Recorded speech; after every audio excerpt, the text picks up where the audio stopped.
Quand tu penses que tu t'habilles sexy, donc je vais te dire une chose aujourd'hui. Ma soeur, quand tu penses que tu t'habilles sexy là, aujourd'hui la révélation c'est quoi? C'est Dieu qui te rend nu. Ah, je me rebelle contre Dieu. Ah non, Dieu ne regarde que le cœur. Dieu ne regarde pas le corps. Alors que Romains chapitre 12 verset 1 dit que tu dois présenter ton corps à Dieu comme un sacrifice vivant. Toi dis que Dieu ne regarde pas le corps, il regarde seulement le cœur. Va lire Romains chapitre 12 verset 1. Romains chapitre 12 verset 1. Alors Dieu dit quoi? Dieu dit quoi? Regarde la malédiction comment elle commence. Le Seigneur, commençons par la première malédiction et voyons comment elle se réalise aujourd'hui. Le Seigneur rendra chauve le sommet de la tête. Le sommet, chauve le sommet. Ça veut dire que il y a les cheveux ici. Il y a les cheveux ici. Et tout ça c'est vide. Jésus-Christ vous a montré cette vidéo. Il y a une chaîne sœur qui s'appelle Godly Beauty TV. Godly Beauty TV. La beauté selon Dieu naturel. Nous avons montré les vidéos. Des sœurs en Christ. Ma sœur, aujourd'hui là, avec les faux cheveux que tu as en regardant cette émission, si tu enlèves ça, qu'est-ce qu'il y a ici? Au sommet de la tête là, la calvitie. Tu penses que c'est par hasard? Pourquoi? Dieu te crée avec des cheveux naturels crépus. Tu dis que non, ils sont durs, c'est difficile à payer. Et puis on va se moquer de moi. Alors je vais mettre les produits. Comme cette vidéo qui a choqué l'Amérique il y a quelques jours. Une femme qui a mis Gorilla Glue. C'est une marque de colle forte en menuiserie ou en maçonnerie. Qu'on achète en quincaillerie aux États-Unis. C'est tellement célèbre. Je pense que même quelque part, nous avons cette colle à la maison.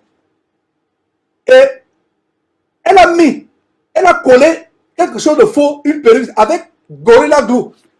Il a fallu qu'on l'anesthésie pour enlever cela. Et quand elle se réveille, on l'enlève, elle fait une danse pour remercier. Cette noire américaine là, vraiment, quel démon elle a dans le corps. On a vous a montré les vidéos où, quand elles font ses cheveux, je parle des sœurs en Christ. Ma sœur, tu as la calvitie aujourd'hui à cause de quoi? À cause de la rébellion. Des fois, il y a les cheveux ici. Ici, c'est la calvitie. Là, c'est la calvitie. Derrière, là, c'est la calvitie. Il y a une petite touffe là. D'autres même, c'est complètement toute la tête. Peut-être c'est la petite touffe ici devant. Toute la tête, c'est... À cause de quoi? À cause de la rébellion. Mais la bonne nouvelle, c'est que si tu te repens en écoutant cette parole aujourd'hui, en te délivrant de ces artifices de fausseté que les faux pasteurs, bébés spirituels, pasteurs demandaient un petit vous enseigne de mettre les tédiers sono et consorts. Si tu te repens aujourd'hui, Dieu peut te faire repousser des cheveux.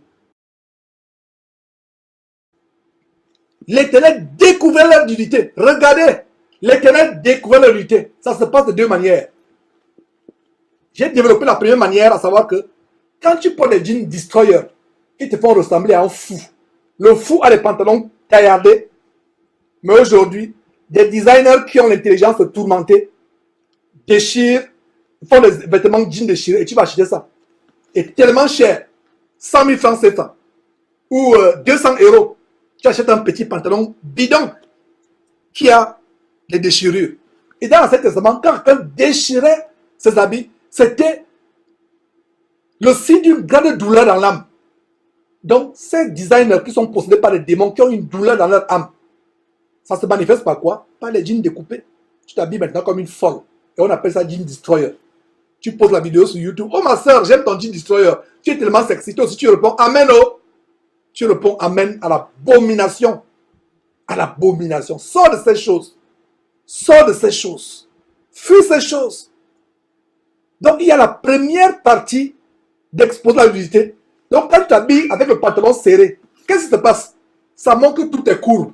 C'est une jupe qui montre tout est courbe. Quand on te voit par devant ou par derrière, on te voit nu. Tu es nu. Des fois, il y a d'autres qui mettent des habits transparents. Tu es nu. Tu penses que tu te rebelles contre Dieu? Non, ma soeur, tu ne te rebelles pas contre Dieu. Non, c'est Dieu qui expose ta nudité à cause de ta rébellion. Voilà la révélation. Extraordinaire révélation. Il y a une deuxième manière dans laquelle Dieu expose la nudité, les hommes couchent avec toi, tel couche avec toi, te laisse, tel couche avec toi, te laisse, ils ne sont pas aucun de tes maris. Dieu découvre ta nudité. Lisons encore ce verset pour que tu comprennes très bien. Dieu dit quoi? Le Seigneur rendra chauve le sommet de la tête. On est passé par là, j'ai tellement bien démontré. Maintenant, l'Éternel découvrira ta nudité de deux manières. Tu vas être rebelle. Quand tu es au quartier, toi chrétienne, tu marches à petits pas. Tu esquives la boue. On ne sait même pas pourquoi tu esquives la boue. Les gars du quartier vont commencer à coucher avec toi un à un. N'est-ce pas? Parce que tu vas leur montrer que tu marches à petits pas en faisant. Quand tu fais résonner les boucles de tes pieds au verset 16.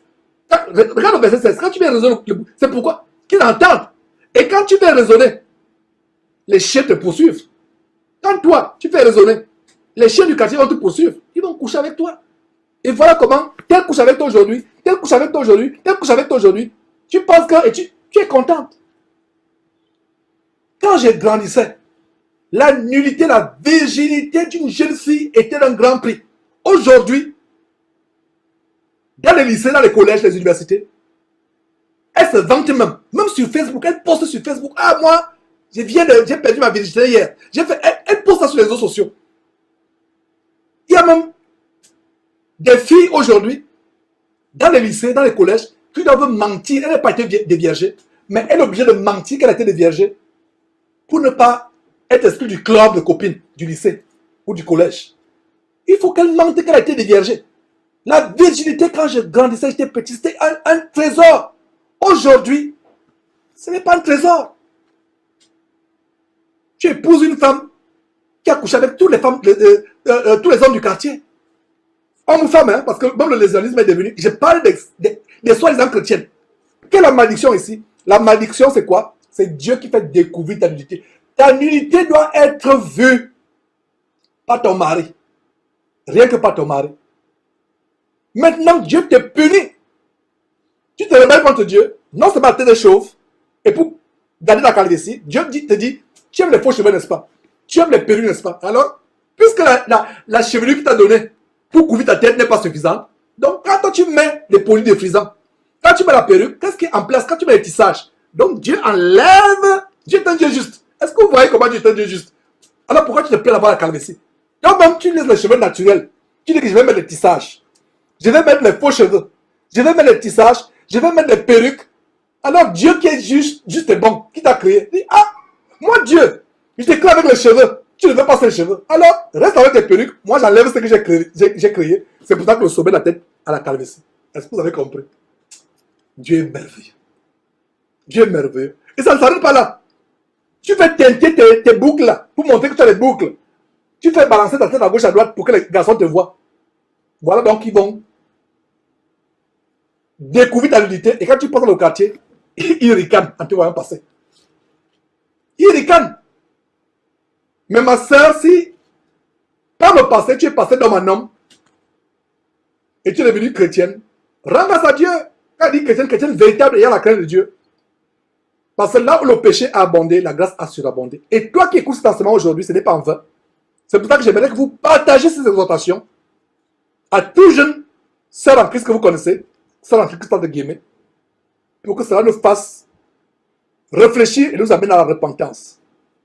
Verset 18.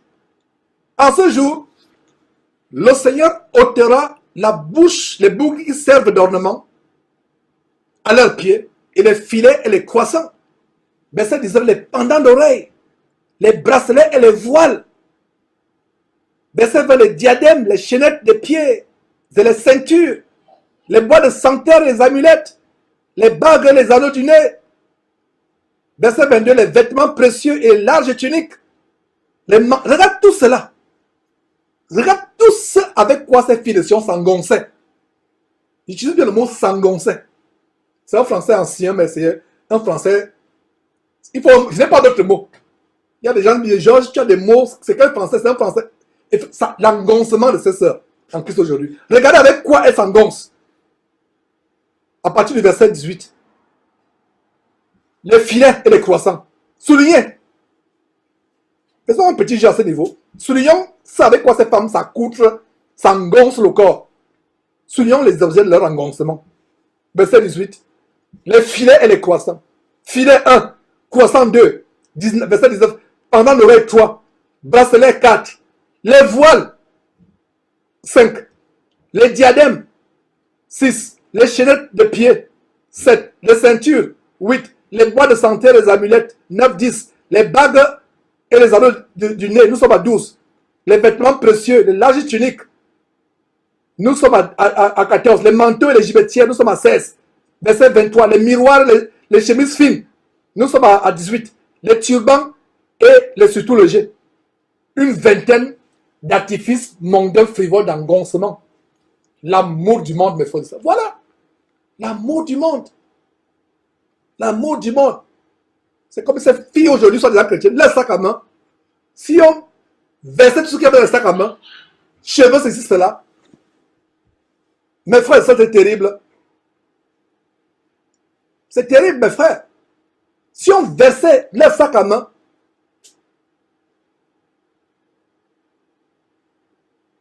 il y aura tous ces objets. Rouge à lèvres, crayon de beauté, les petits plaques là pour les poudres, les petits miroirs. Exact. Pourquoi? Pourquoi t'engoncer avec toutes ces choses? Regardez notre malédiction. On a vu au verset 17 certaines malédictions. La calvitie et le fait que quand elle passe, elle est nue. Et non seulement elle est nue quand elle passe, elle s'habille. C'est qu'il y a une malédiction, mais aussi tout le monde couche avec elle. Mais il y a aussi notre malédiction. Et que j'ai expérimenté ici à Houston, dans un projet, dans un grand procès dans lequel j'ai travaillé, où on poursuivait une grande maison pharmaceutique. Et dans ce procès, j'ai remarqué que 90 à 95% et même plus de femmes aux États-Unis souffrent du pourrissement de leur partie génitale. Et ça dégage une odeur malodorante, pestilentielle que le mari ne supporte pas. Est-ce que vous le saviez? Est-ce que vous le saviez? Elles sont là, c'est pour ça qu'elles ont besoin de mettre trop de parfum pour camoufler cela. Trop de parfum. Vous allez dans un supermarché, une femme passe devant vous, vous sentez un parfum, en même temps vous sentez un parfum, vous avez l'impression qu'en fond au dehors, pas en fond sonore, mais en fond au dehors, vous avez l'impression qu'il y a quelque chose en dessous. Vous dites, ok, peut-être c'est la marque du parfum. Voilà la révélation au verset. Au lieu de parfum, il y aura quoi? De l'infection. Au lieu de ceinture, une corde. Au lieu de cheveux bouclés, une tête chauve. Voilà, on revient sur la tête chauve. Maintenant, c'est carrément toute la tête qui est chauve. Au lieu de manteau, au lieu de large manteau, un sac étroit. Une marque flétissante au lieu de beauté. Marque flétissante, la pourriture. Quelque chose de nauséabond se dégage en elle. Il n'y a plus ces cheveux naturels, bouclés, crépus, jolis cheveux crépus que tu dois donner, toi, seule africaine. C'est quoi? La tête chauve, carrément chauve. Il y a la marque flétissante. Et ce n'est plus la beauté. Quand on te voit, après tous ces hommes qui sont passés sur toi, tu es devenu comme un distributeur automatique de billets. Tel homme passe, tel homme passe, tel homme passe. À 30 à 35 ans, on te regarde, tu es comme une vieille femme. Alors qu'une femme jeune qui se préserve, qui craint Dieu, comme Sarah, dont le Saint-Esprit voulait que vous imitiez, à 75 ans, elle surpassait de beauté toutes les Égyptiennes qui étaient pourtant expertes de produits cosmétiques.